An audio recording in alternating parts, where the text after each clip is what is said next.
Yes, ça c'est une femme qui vient de danser pour la gloire de Dieu. Ça, c'est pas une femme qui est en train de danser le rythme de la musique. Ça, c'est pas une femme qui est en train de danser parce qu'on doit me voir dans les églises. Ça, c'est une femme qui sait, je vais dans l'église, comme David, je vais danser pour le roi de rois. Ça, c'est une femme qui n'est pas fake. Je veux que nous arrivions à ce niveau. Que nous arrêtons cette manière de faire les choses pour les gens. Mais pour que tu arrives à ce niveau, ça te prend un travail. Ça te prend que tu sois sincère avec toi. Ça te prend que tu ne le fasses pas les choses parce que tu vois les gens le faire. Mon ami, j'avais beaucoup souffert à ce niveau. Vivre pour les gens. Vivre parce qu'on doit me regarder. Vivre parce que... semblant.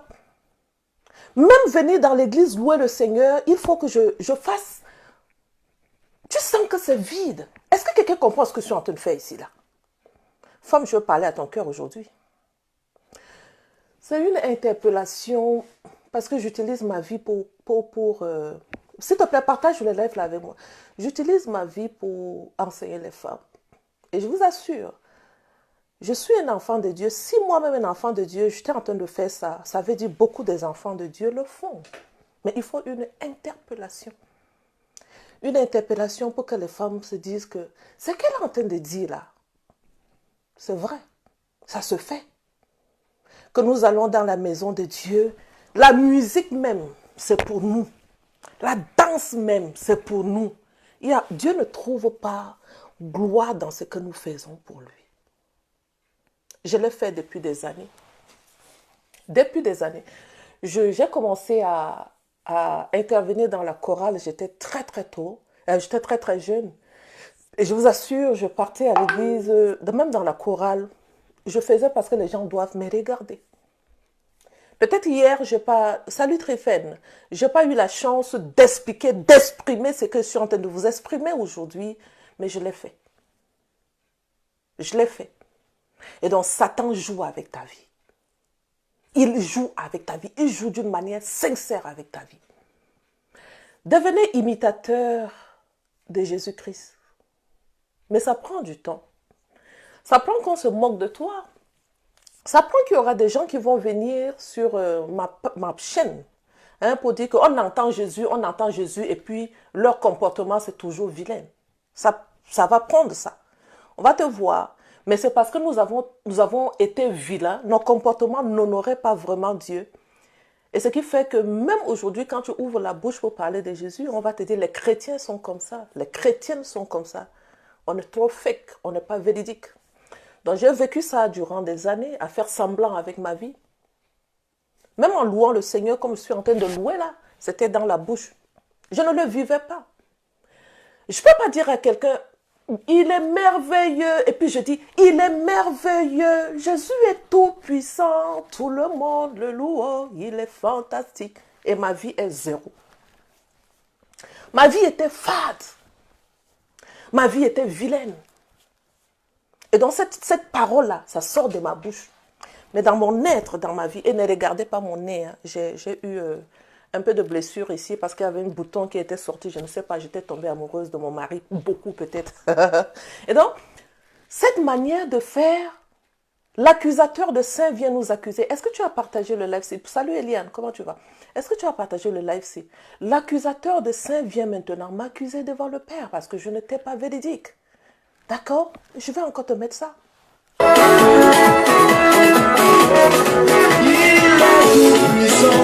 est tout puissant. Jésus-Christ est tout puissant.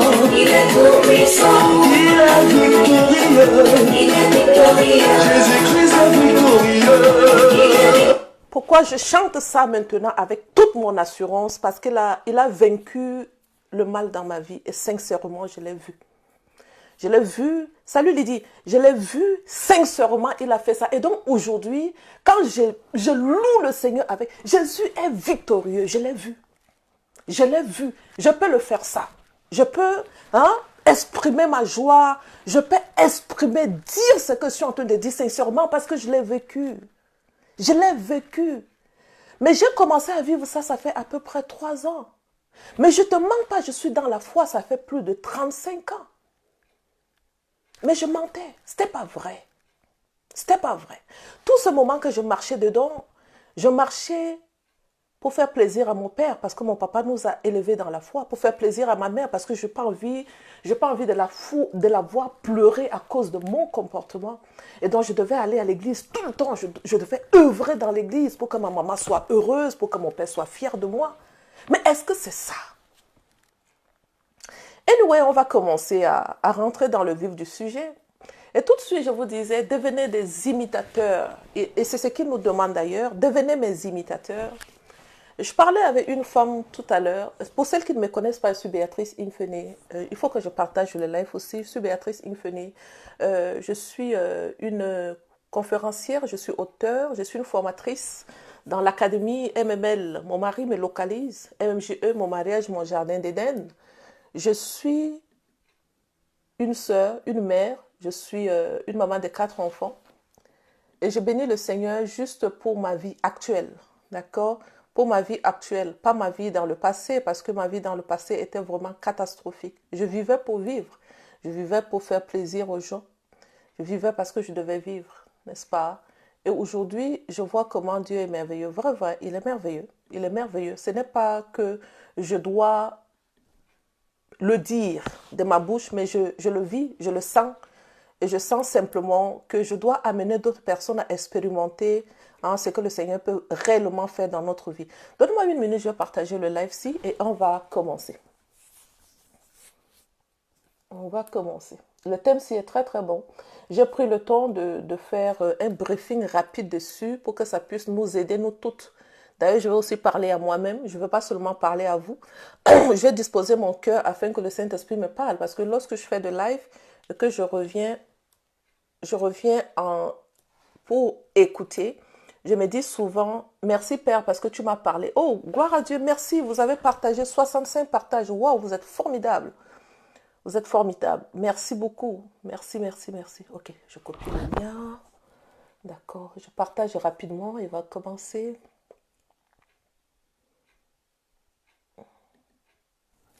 So.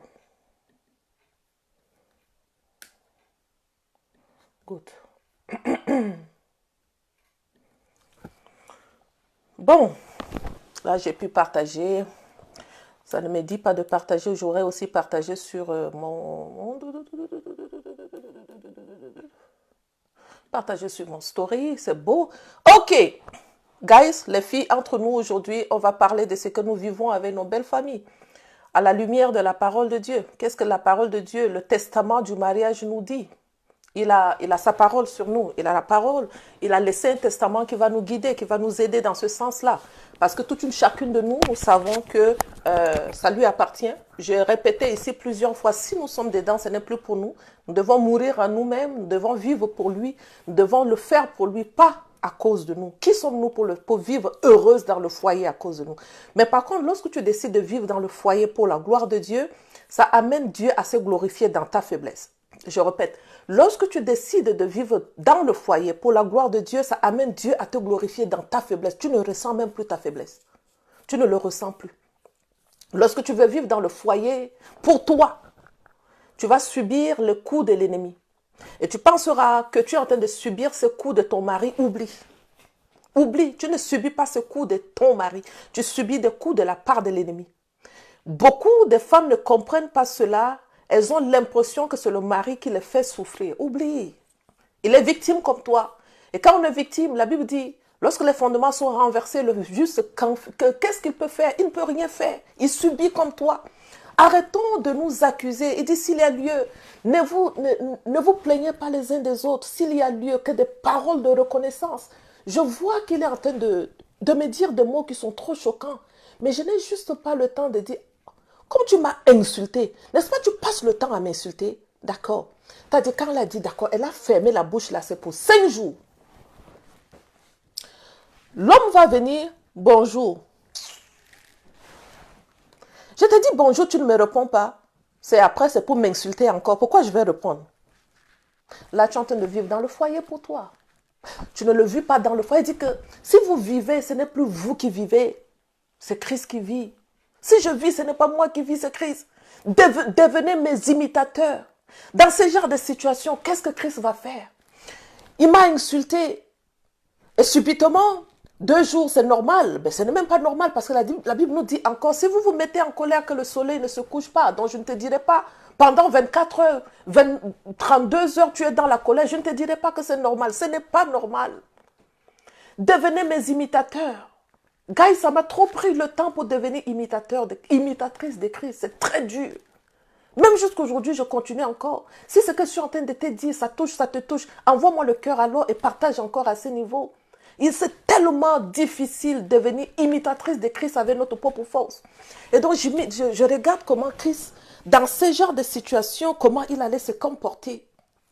Et je vois que, quand on l'avait frappé, il n'a rien dit. Et donc, Ponce Pilate va lui poser la question par rapport à l'accusation qu'on portait sur lui. Est-ce que tu l'as dit? Le gars était smart. Il dit, tu le dis. Il n'a pas voulu expliquer. Parfois, il ne faut pas que tu expliques les choses. Parfois, il ne faut pas que tu répondes. Deviens imitatrice de Christ. Ta belle-mère est en train de te dire, oh, tu as fait ceci à mon fils. Et ton fils, ton mari vient te dire, tu as insulté ma mère. Je l'ai insulté parce qu'il m'a insulté. Non, deviens imitatrice de Christ. Tu as insulté ma mère. Mais tu le dis. Comment ça je le dis? Parce que ma mère m'a dit que tu l'as insulté. Papa, tu le dis. Tu le dis. Si tu dis que j'ai insulté ma mère, ta mère, ça veut dire que tu crois. Qu'est-ce que je peux te dire? Je ne peux pas me justifier. Il y a une justice qui va se déployer un jour. Il n'y a pas que je dois échanger beaucoup de mots avec toi. Pourquoi? Parce qu'on n'échange pas beaucoup de mots avec une autorité qui vient de Dieu. La Bible dit toute autorité vient de Dieu. Et qu'est-ce que Jésus-Christ a fait avec Ponce Pilate? Quand il t'a dit que le gars respectait le roi qui était en face de lui, tout en sachant que c'est un roi du monde. Tout en sachant que ce n'est pas un enfant de Dieu. Lui, un enfant de Dieu, il pouvait dire que je n'ai pas le temps à perdre avec toi. Je n'ai pas le temps de t'expliquer est-ce que je l'ai dit, est-ce que je n'ai pas dit. C'est un enfant de Dieu, il avait le pouvoir de le dire. Mais avec, va lire ça dans la parole de Dieu. Lis les évangiles. Je vous dis la vérité, devenons des imitatrices. Je vous dis la vérité. Ça m'a pris du temps et je continue encore à apprendre de lui chaque jour en lisant la parole et en apprenant de lui. Et lorsqu'on va lui poser cette question, as-tu dit que tu vas démolir la maison de Dieu et le construire en 3 jours? Tu le dis. Il était resté confus. Pourquoi ton mari, ou bien tes amis, ta belle-sœur, ta belle-mère, vient avec des paroles pour pouvoir... et puis tu échanges. Aïe, tu imites qui? Tu es en train d'imiter. Regardez pas mon nez, s'il vous plaît. Je viens quand même en live, mais j'ai un peu mal. D'accord? Donc, ton imitateur, tu imites qui? La personne que tu imites, c'est qui? Parce que la personne que tu imites, il ne parle pas. J'ai appris ça avec le temps. Et je ne te mentirai pas. Ce que je suis en train de te dire, quelqu'un ne m'a pas appris. Mais c'est en lisant la parole de Dieu et en méditant sur comment Jésus-Christ se comportait devant le Ponce Pilate. Quelqu'un qui n'a rien fait. Et on l'accuse. Mais le gars ne donne pas les justificatifs. Et il avait le droit de donner tous les justificatifs. Il ne donne pas.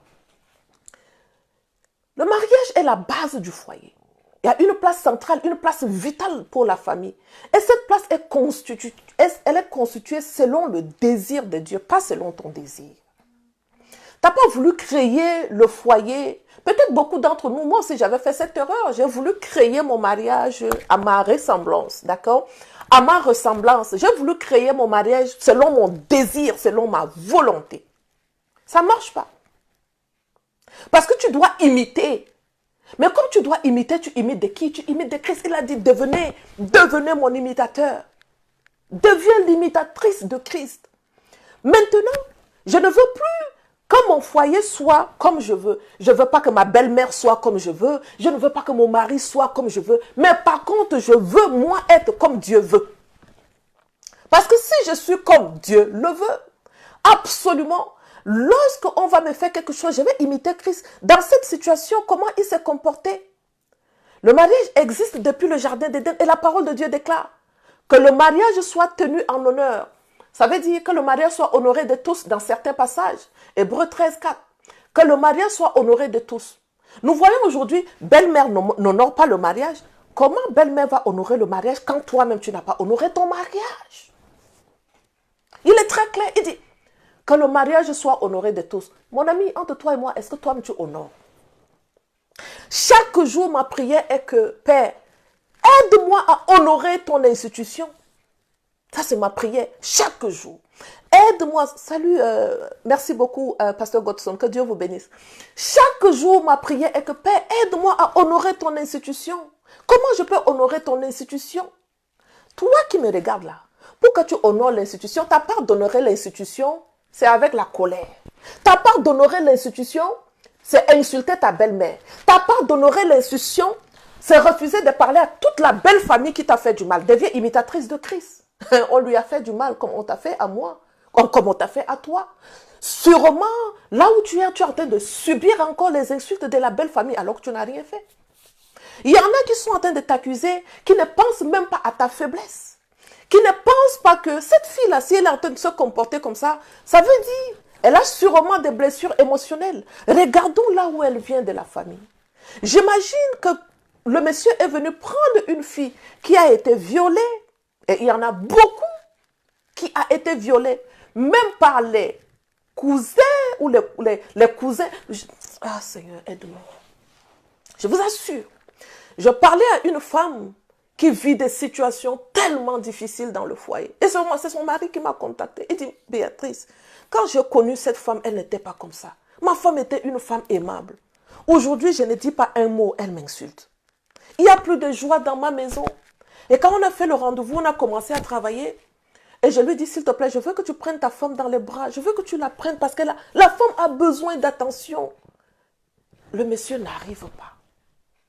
Je dis, qu'est-ce qui se passe? Pourquoi tu es bloqué à ce niveau? Prends ta femme, je veux te voir prendre ta femme. Et on était dans un Zoom. Je veux te voir prendre ta femme dans les bras. Il n'arrive pas. Vous savez ce qu'il va me dire? Il va me dire, je n'ai pas envie d'être hypocrite, maman Béa. Il nous faut d'abord un travail pour que j'arrive. Je dis, waouh, à ce niveau, que tu n'arrives pas à la prendre. Il dit, maman Béa, la femme s'il m'a fait quelque chose. J'ai dit, je ne veux pas que tu sois un pharisien.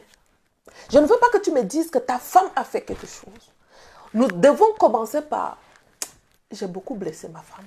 Même si tu sais que tu n'as rien fait. J'ai blessé ma femme. Et nous avons besoin d'une guérison avant de nous accorder sur certaines choses.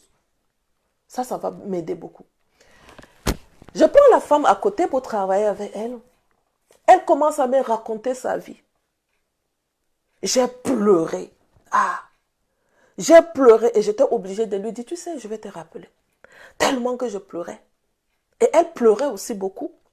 Mais j'ai une patiente en face de moi. Quand je dis patiente, parce que je me considère comme quelqu'un qui soigne. L'Esprit du Seigneur est sur moi. Il m'a envoyé pour guérir ceux qui ont le cœur brisé. N'est-ce pas? Donc je me considère comme quelqu'un qui soigne. Alors j'ai en face de moi une femme qui est en train de pleurer. Mais je n'arrive pas, je me mets à pleurer aussi. Pourquoi? Parce que la douleur de cette femme, elle est profonde. J'ai été violée plusieurs fois par les sœurs de la femme de mon père. J'ai dit, il dit, plusieurs fois. Les sœurs de la femme de mon père me violaient. Les cousins de la femme de mon père me violaient. Chaque jour dans la maison, j'ai subi des viols. Imaginez entre nous, une femme qui a vécu ce genre de situation. Elle rentre dans le mariage. Elle attend à être heureuse. Et elle se rend compte dans le foyer, le mari n'est pas gentil avec elle, le mari l'insulte. Elle essaye de se donner, mais elle ne reçoit que les mots durs. La belle famille est en train de l'insulter. La belle famille ne sait pas ce que cette femme a vécu. S'il te plaît, partage le live à ce niveau, je t'en supplie. La belle famille ne sait pas ce qu'elle a vécu, mais on attend de cette femme qu'elle soit la meilleure, qu'elle soit Rebecca, qu'elle soit Ruth, qu'elle serve avec le cœur. Mon ami, cette femme ne peut pas servir parce qu'elle est brisée complètement. Elle a reçu que des coups qui l'ont poignardée. Comment tu peux demander à une femme comme ça d'être heureuse? Et je vais prendre un autre exemple. Une belle maman qui a vécu que des choses difficiles dans son foyer. Son mari, c'était un don Juan pas possible. Le gars sort avec une femme aujourd'hui, demain c'est une autre femme, et puis Il voyage avec d'autres femmes, il laisse sa femme à la maison. Il n'a jamais dit à sa femme que tu es une belle femme.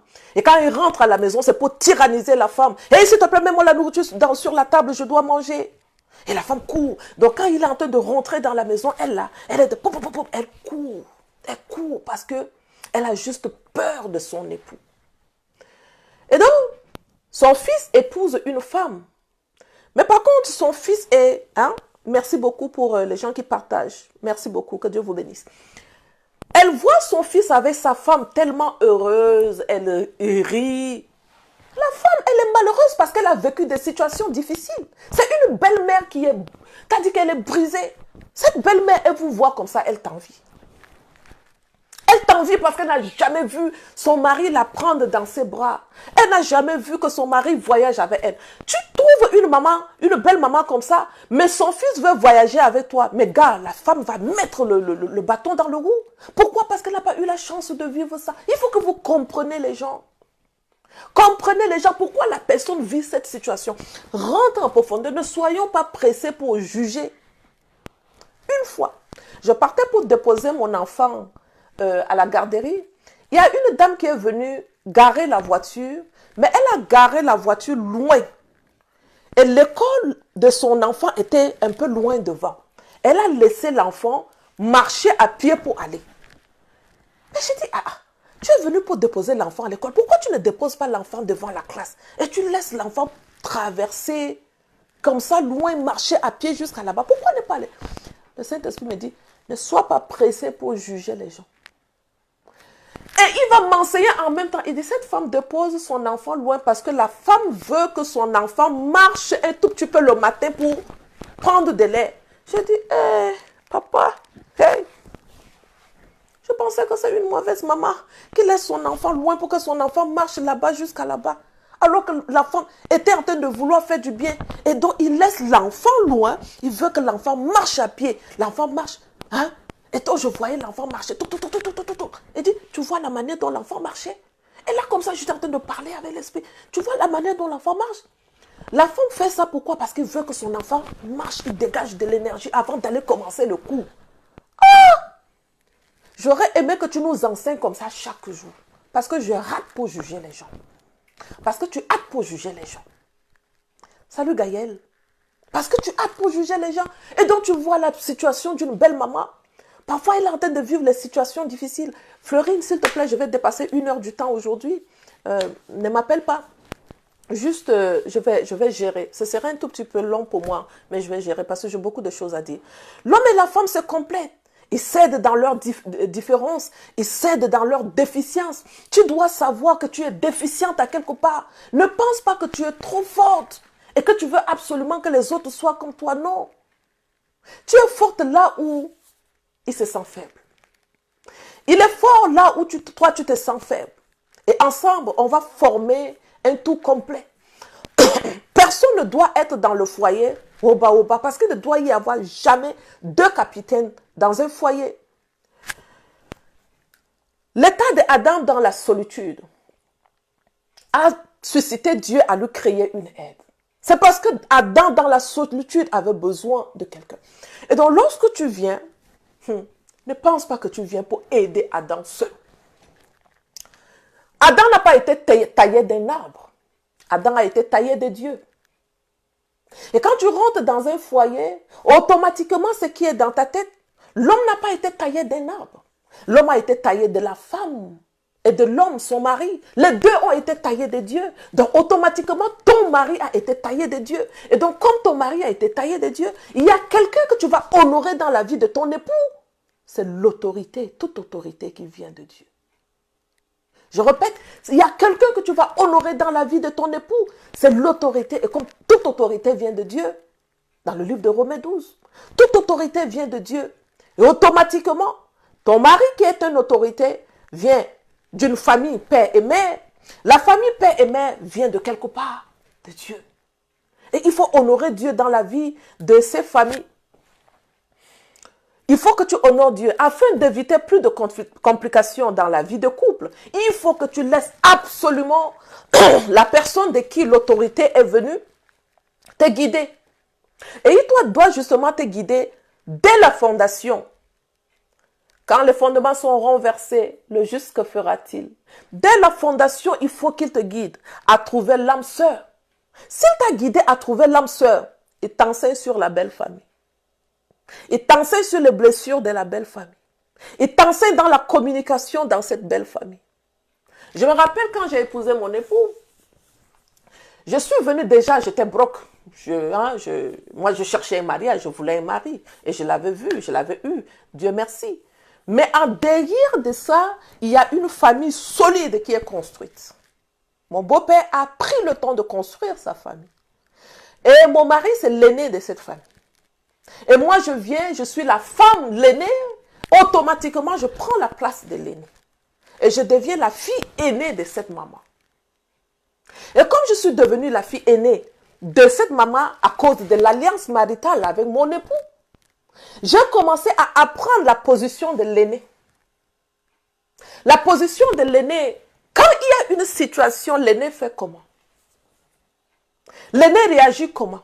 Il y en a parmi vous, vous avez épousé les aînés, mais vous vous comportez comme les moutons. Tu veux déconnecter l'aîné. Or, derrière l'aîné, là, il y a toute une panoplie des enfants qui sont là. Il y en a parmi nous, nous voulons gérer avec la connaissance humaine. Il est écrit dans Matthieu 19,6, c'est que Dieu a uni, que personne ne sépare. La manière dont tu commences à gérer le foyer avec ta propre force, avec le temps, tu risques de désunir ce que Dieu a uni à cause du manque de sagesse. Lorsque le choix de se marier, la famille de notre conjoint devient une certaine mesure notre propre famille. Et comme je te disais tout de suite, ça devient automatiquement, si c'est l'aîné que tu as épousé à cause de l'alliance maritale, tu deviens l'aîné de la famille. La femme aînée devient l'aînée de la famille. Et elle doit être une femme qui rassemble.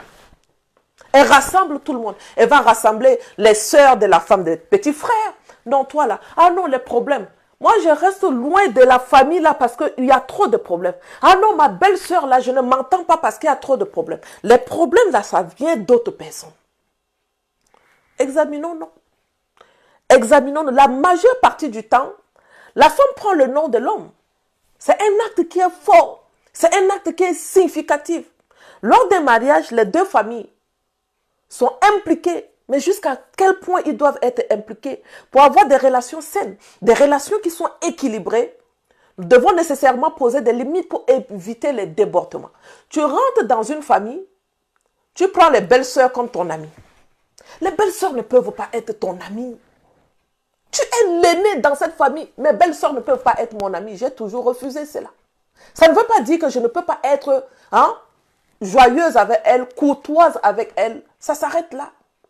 Il y en a parmi vous, vous rentrez dans une amie, les belles-sœurs deviennent vos amies. Il faut sortir manger le poisson ensemble. Il y en a parmi vous, les belles mamans deviennent des personnes à qui tu viens parler de ton mari, de ce qu'il a fait. C'est ta maman. Il reste la maman de ton ami. Tu ne dois pas aller lui. Il faut mettre dès le début des barrières pour encadrer les choses. Dans Genèse 2, 24, déclare, l'homme quittera son père. L'homme quittera son père et sa mère, ils vont s'attacher. Parmi nous là, il y en a qui n'ont pas quitté. Cordon ombilical, ça dit que c'est comme si je prends le couteau pour aller couper ton cordon ombilical moi-même. Pourquoi tu n'arrives pas à quitter? Parce que tu deviens ami avec ta belle-mère. Non, avec ta maman. Quand il y a une situation, maman qui est sauvage va même lui dire, je devais être au courant. Pourquoi tu ne m'as pas dit? Maman, tu ne dois pas être au courant. Parce qu'elle ne t'appartient plus. Elle est partie pour s'unir avec une autre personne. Pourquoi tu dois être au courant de ce qui se passe dans sa maison? Tu ne peux pas être au courant.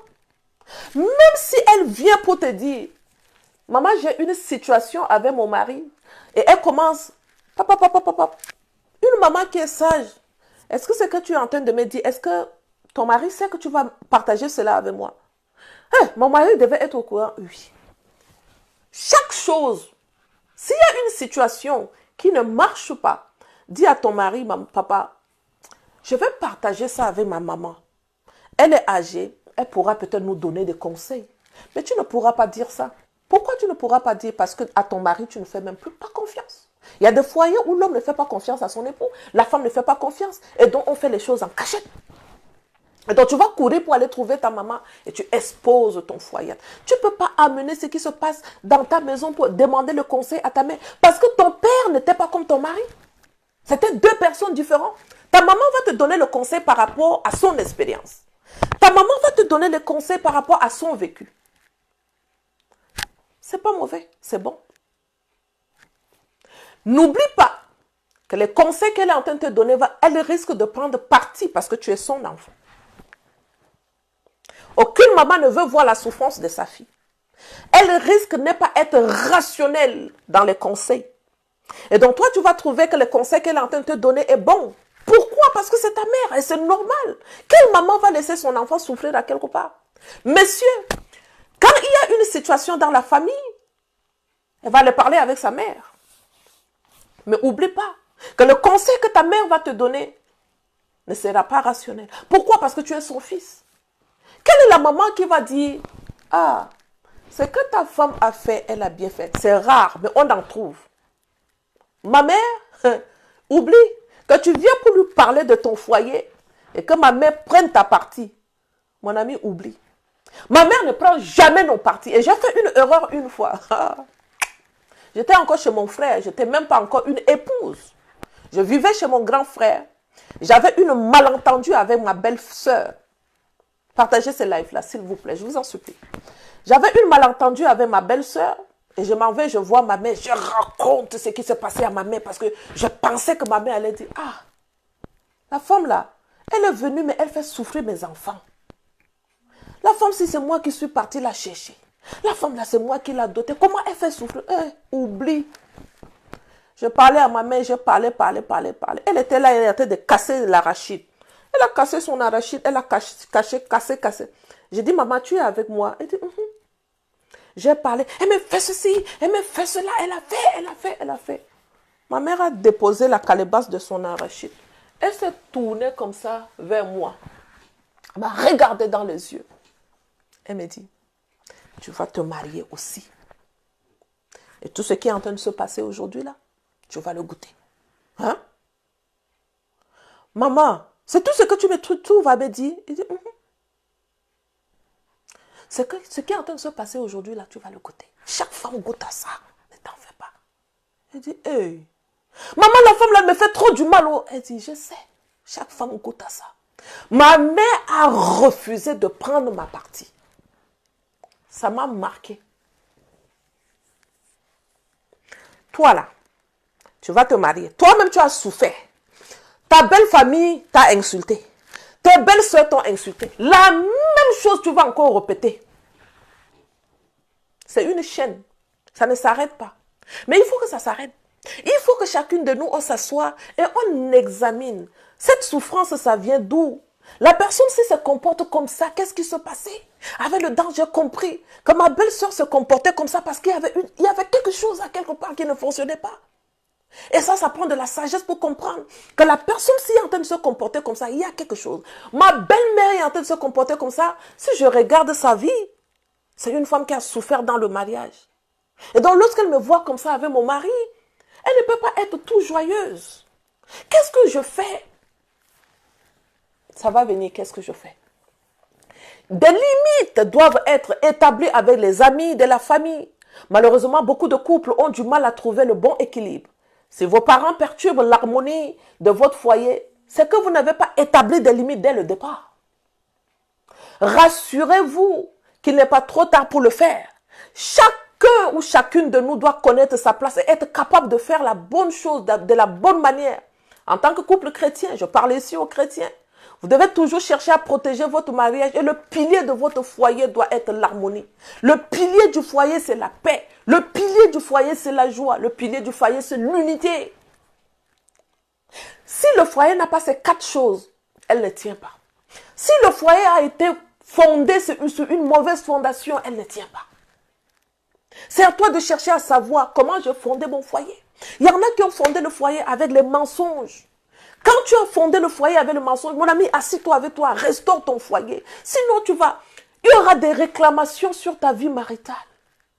Il y en a beaucoup d'entre vous. Vous avez des réclamations, mais vous avez l'impression que cette réclamation, c'est votre mari qui est à l'origine, c'est votre belle-mère qui est à l'origine, c'est votre belle-sœur. Non, c'est la fondation de ton foyer. Je prends un exemple, un foyer qui a été fondé sur l'acquisition des papiers. En passant, pour vous qui êtes là, j'organise un challenge de 21 jours. Le challenge sera dans un groupe privé. Je vais prendre un tout petit peu de retrait sur Facebook pour 21 jours parce que je vais travailler avec les femmes dans un challenge. Si tu n'es pas encore inscrite, il faut que tu nous envoies un message pour t'inscrire au challenge. 21 jours de travail. Ne m'attends pas sur ma page Facebook. À partir de mardi prochain, le lundi, je serai là. Mais à partir de mardi prochain, je vais me retirer pour travailler dans un groupe à part avec les femmes. Donc, si tu veux être dans le challenge de 21 jours, il faut que tu t'inscrives. Donc, je reviens. Tu as voulu fonder un mariage. Mais un mariage sur le papier, on appelle ça comment? Ou c'est le kaolo. Tu veux aller en Europe et on te propose, il y a quelqu'un qui a un papier et on vous met ensemble. Et vous vous mariez à cause de papier. Ça, c'est une mauvaise fondation du foyer. Il n'y a pas la fondation qui est bâtie sur le péché, sur le mensonge, qui peut résister. Lorsque le vent va souffler, ce foyer ne pourra pas résister. Donc, c'est à toi de t'asseoir avec toi-même et regarder la fondation de ton foyer. Comment j'ai fondé mon foyer? Si ça a été fondé sur les mensonges, gars, détruis l'autel du mensonge que tu as construit. Si ça a été construit sur l'autel d'impudicité, détruis l'autel de l'impudicité. Si tu ne sais pas comment le faire, mais il faut prendre des accompagnements et conseils. Alors, le cadeau que tu peux offrir à tes enfants et à ton conjoint, c'est la liberté d'établir des frontières. Les frontières qui sont saines, équilibrées avec ta belle famille. Homme, si tu es en train de m'écouter, le cadeau que tu peux offrir à tes enfants et à ta femme, établir une relation saine avec la belle famille, ça prend ton expertise. Il y en a qui viennent demander aux femmes, tu dois être gentil avec ma belle-mère. Gars, tu ne peux pas demander à une femme d'être gentille avec ta maman quand toi-même tu connais les manquements de ta mère. Tu ne peux pas demander à une maman de faire un effort pour vivre avec elle. Tu connais ce que c'est que faire un effort. Toi-même qui demandes à la femme, fais un effort pour vivre avec elle. Pourquoi tu ne l'accompagnes pas? Pourquoi tu ne l'aides pas à vivre alors? Pourquoi tu ne... quand il y a un souci, que tu la prennes, tu lui dis, comment m'inscrire s'il vous plaît? Mina, comment m'inscrire s'il vous plaît? Tu m'envoies un message s'il te plaît. Envoie-moi un message sur mon numéro WhatsApp. Note le numéro 001 514 660 7863. 514 660 7863. Donc avec l'indicatif du Canada 001. Tu ne peux pas dire à une femme, fais un effort pour vivre avec ma belle-mère, c'est comme ça que ma maman est. Non, ça veut dire que tu ne connais pas les limites de ta femme. Un homme qui connaît les limites de sa femme ne cherche pas à ce que sa femme fasse un effort pour plaire à sa belle-mère. Parce que tu sais qu'elle n'arrive plus. Ça, on l'appelle un homme qui manque de conscience. La Bible dit avec le temps, l'homme quittera son père, s'attacher. Vous êtes attachés, vous êtes devenus comme ça, deux. Pourquoi tu dis à ta femme, fais un effort pour vivre avec ta belle-mère, alors que toi, tu n'arrives pas à vivre avec sa maman? Soyons rationnels. Chacune de nous, les deux, nous devons faire un effort. Je fais un effort pour vivre avec ta maman. Tu fais un effort pour vivre avec ma maman. Et nous posons, chacune de nous, un cercle. Ma mère ne peut pas s'introduire à tout moment dans mon foyer. Ta maman ne peut pas s'introduire parce que nous sommes. Ça, c'est deux. Les deux personnes doivent prendre cette décision. Le mari et la femme forment désormais une nouvelle famille qui est prioritaire sur leur famille respective. Et on va lire ça dans 1 Corinthiens 13. D'accord? Dans 1 Corinthiens 13. Mais je veux que vous sachiez que le chef de l'homme, c'est le Christ. Que le chef de la femme, c'est l'homme. Et le chef du Christ, c'est Dieu. Le chef de la femme n'est pas la maman. Tu ne peux pas imposer à ta femme de respecter ta maman. Même quand il y a une situation d'une crise que toi-même tu connais ta mère et tu sais que ta maman elle a de faiblesses. On n'impose pas à une femme respecte ma mère. Mais tu peux imposer à une femme respecte-moi. Pourquoi Pourquoi? Parce que je suis le chef de cette famille. Par respect pour moi, tu vas faire un effort pour aimer ma mère. Celui qui n'a pas compris cela, qui est un toc-toc, tu vas imposer à la femme, respecte ma mère. Gars, toi-même, tu sais qu'elle n'arrive pas à te respecter. Comment tu lui imposes de respecter ta maman? Si tu imposes à une femme de respecter ta mère, ça veut dire que tu as fait comprendre à ton époux la place de l'autorité que tu as. Et la place de l'autorité que tu as, c'est une autorité qui n'appuie pas la femme dans la souffrance, mais c'est une autorité qui amène la femme à se relever dans les faiblesses. Qui comprend ce que je suis en train de dire? Qui comprend? Tu n'arrives pas à t'occuper de ta femme. Tu n'arrives pas à la valoriser. Tu n'arrives pas à lui dire des mots, les mots doux, les mots qui vont amener cette femme à se rabaisser devant ta belle-mère. Mais tu lui dis, respecte ma mère. Toi-même, tu sais qu'elle n'arrive pas à te respecter, toi. Donc, tu dois réussir d'abord à établir une relation avec ta femme, une relation de respect. C'est ce respect-là qui va amener la femme à cause de toi à respecter ta maman parce qu'il sent que son mari est en train de l'aimer. Je sens que tu ne m'aimes pas, mais tu vas m'imposer. Tu dois respecter ma mère. Ça ne marche pas. Ce n'est pas ce que la parole de Dieu te dit. Il dit, mais je veux que vous sachiez que le chef de tout homme, c'est le Christ. Et si le chef de tout homme, c'est Christ, en respectant l'homme, tu es en train de respecter son chef qui est Christ. Et quand tu es en train de respecter l'homme qui est Christ, Christ va travailler ton caractère. À cause du respect pour ton mari, tu arrives à respecter ta belle-mère. Ne nous soumettez pas à des souffrances inutiles en nous demandant de respecter vos mamans. Quand vous-même, vous ne nous respectez pas, c'est sauvage. Ne nous soumettez pas à respecter vos parents. Quand vous-même, vous ne nous respectez pas, c'est sauvage. Ce n'est pas ce que la parole de Dieu nous dit. Nous devons marcher sur les principes qui sont établis. Ces principes-là, ce sont les principes de vie. Mais toi-même, la femme, si tu ne connais pas ces principes, tu ne peux pas respecter ton mari. Si tu n'arrives pas à respecter ton mari, gars, tu ne peux pas respecter sa mère. C'est compliqué. Mais pour que tu arrives à respecter ta belle-mère, ça veut dire que tu as un respect voué pour ton époux. Ça veut dire que tu es en train de respecter le chef de Christ. 1 Corinthiens 1, c'est 1 Corinthiens 11. Premier épître, première lettre aux Corinthiens. Donc c'est 1 Corinthiens 11. D'accord? Ça veut dire que tu es en train de respecter. Tu es en train de respecter Christ dans ton époux. Une femme qui arrive à respecter Christ dans son époux, arrive à respecter sa belle-mère. On ne lui dit pas, respecte ma mère. Non, c'est fluide. Mon mari ne peut pas me dire, Béatrice, respecte ma mère. Je n'ai pas besoin qu'il me dise. Pourquoi? Parce que j'ai du respect pour mon mari. C'est quelque chose que Dieu a planifié. Donc tu vas lire 1 Corinthiens 11, 3 pour comprendre ça. Il va te demander honorer les parents, ce qui implique souvent d'écouter leurs conseils. Et tu vas trouver ça aussi dans Ephésiens 6, 2. D'accord? Dans Ephésiens 6, 2, honore ton père et ta mère. Honorer son père et ta mère, tu ne peux pas épouser un homme, mais tu n'honores pas le père et la mère de ton mari à cause des problèmes que tu as avec ton mari. Ce serait difficile que tu honores le père de ton mari. Pourquoi? Parce que tu as un problème avec ton mari. Très difficile.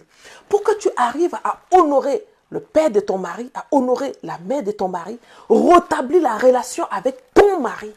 Quand tu arrives à avoir une relation saine avec ton mari, la relation avec la belle-mère s'ensuit. Quand tu arrives à avoir une relation saine avec ton mari, la relation avec la belle famille s'ensuit. Ne me mens pas que non, avec mon mari on s'entend et avec ma belle-mère on ne s'entend pas. Mouf, menteuse. Toute autorité vient de Dieu. L'autorité de ta belle-mère, l'autorité de ton beau-père, c'est eux qui ont donné ton époux. Et ils ont donné tout cet époux. Si tu te soumets à l'autorité de ton mari, tu dois te soumettre à l'autorité qui est sur ton mari. Car toute autorité vient de Dieu. Tu n'arrives pas à te soumettre à l'autorité de ta belle-mère. Ça veut dire que même à ton mari, tu n'arrives pas à te soumettre. Tu n'arrives pas à te soumettre à l'autorité de ton beau-père. Tu as des chicanes avec ton beau-père. Ne me mens pas que tu as une relation saine avec ton mari. Parce que ça se relie. Vous voulez vivre heureuse avec votre époux, mais vous avez une relation vilaine avec la belle-mère. Satan va rentrer dans ce foyer, il va détruire les lieux. Oui. Vous voulez être heureuse, vivre heureux avec votre époux, et vous avez des problèmes avec la belle famille, je te mens pas, Satan va rentrer dans ton foyer, il va détruire.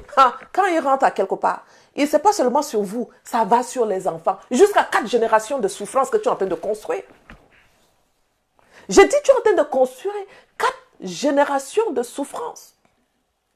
Et cette génération de souffrance-là, attendez, merci Seigneur. Cette génération de souffrance ne dit pas que ça va passer. S'il vous plaît les filles, pourquoi vous n'avez pas partagé les lives dans nos groupes?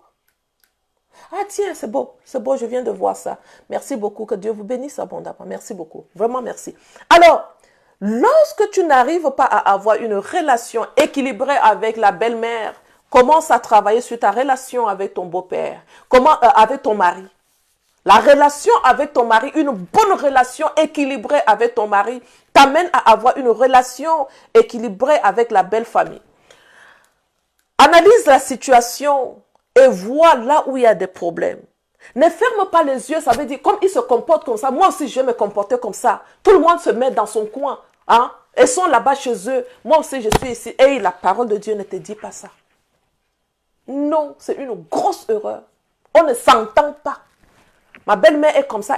Ça fait 1 an qu'on ne sait pas parler. Hey, si tu pouvais savoir la porte que tu as ouverte, la porte de souffrance, tu vas manger le pain de la souffrance. Ça fait 2 ans qu'on ne sait pas parler et puis tu es tranquille. Hey, tu es en train de souffrir sans le savoir. Va rétablir cette relation. On va lire le livre de Proverbes. Attends.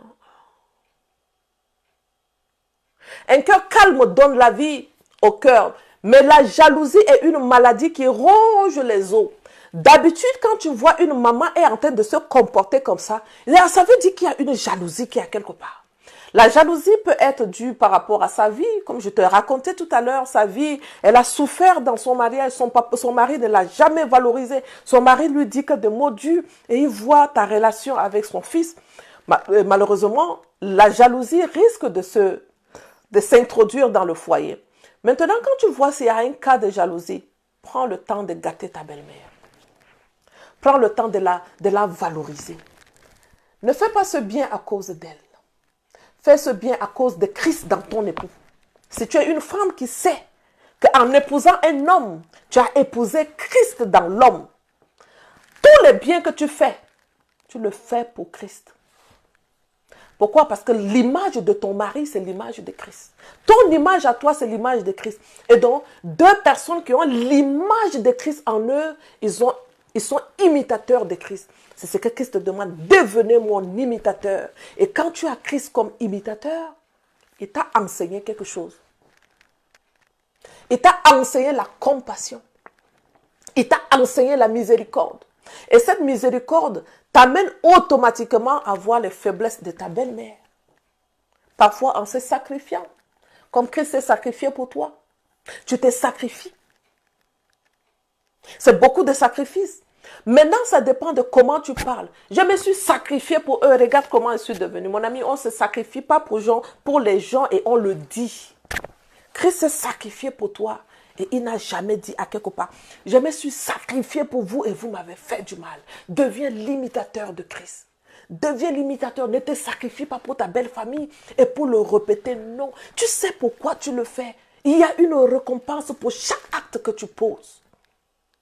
Il y a une récompense.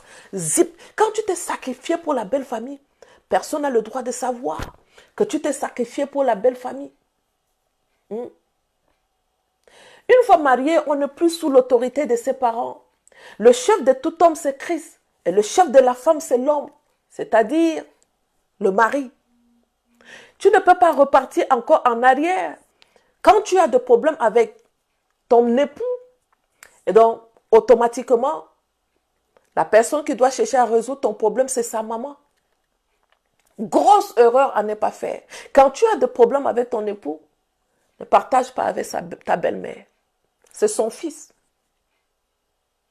Pour qu'elle soit rationnelle, elle va t'écouter. Tout ce qu'elle va dire, elle va dire, ma fille, le mariage est comme ça.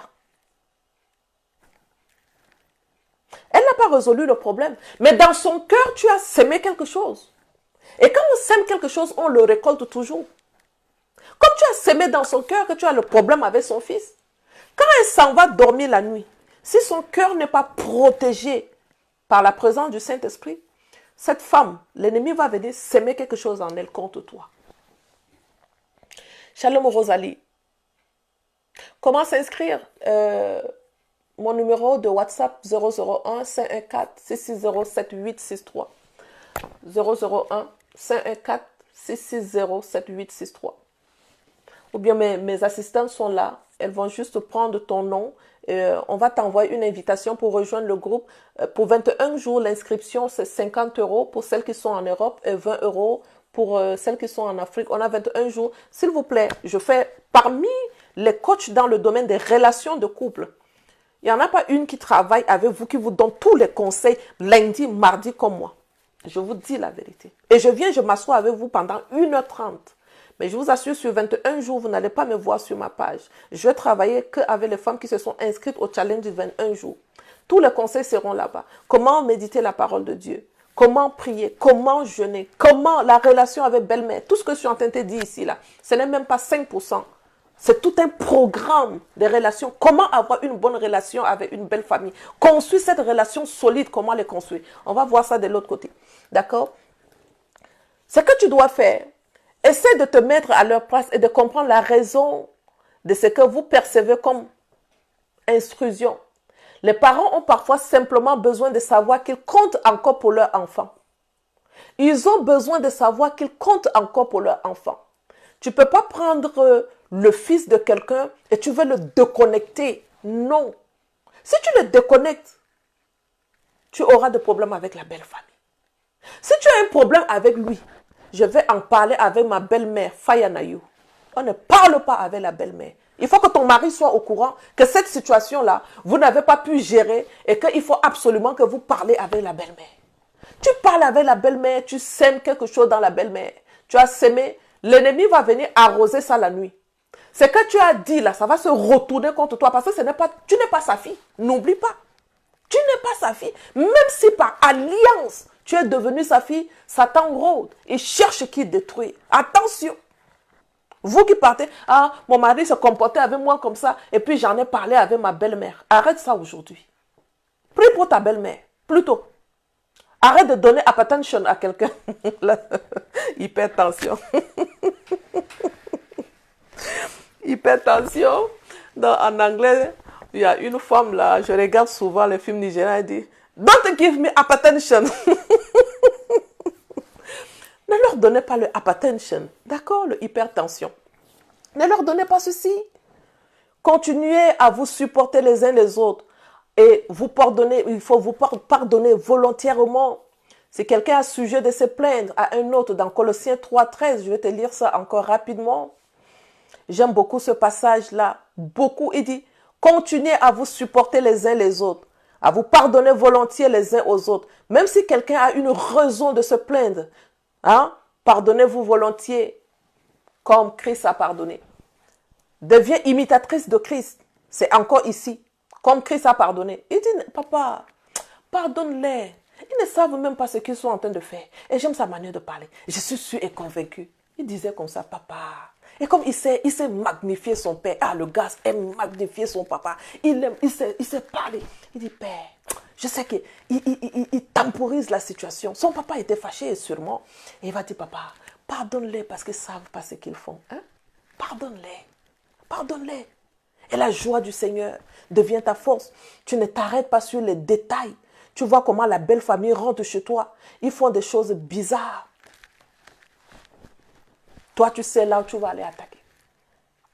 Père, l'homme quittera son père et sa mère, ils s'attacheront et deviendront une seule chair. Mon mari et moi, nous sommes une seule personne. Je ne veux pas détruire dans mon foyer. Ma belle-mère ne peut pas être unie à son fils.